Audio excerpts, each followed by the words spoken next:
अच्छा तो ग्लास में ग्लास का बेरिंग है ग्लास कंपनी का है मामा हल्का पड़ी है ना मत आप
షార్ట్ సర్క్యూట్ వలన ఇండస్ట్రీ కాలిపోయింది.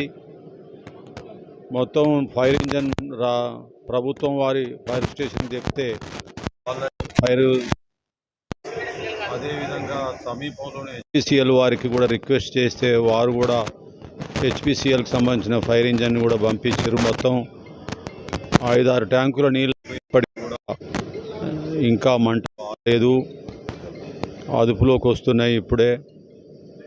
ఇది మా ఇండస్ట్రీలో ఐస్ క్రీమ్ కప్పులు తయారైతాయి.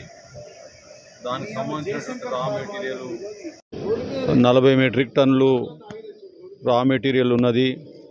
అదంతా కూడా కాలిపోయింది. అది పెట్రోకెమికల్కి సంబంధించినటువంటి రా మెటీరియల్. గోదాం మొత్తం కూలిపోయింది. దాంట్లో 2 మిషన్లు కూడా ఉన్నాయి, అవి కూడా కాలిపోయినాయి. చాలా తీవ్రమైనటువంటి నష్టం జరిగింది. సుమారు గోదాం అయితే, రా మెటీరియల్ అయితేమి అన్నీ కూడా కలిపి సుమారు 1,50,00,000 వరకు నష్టం జరిగింది.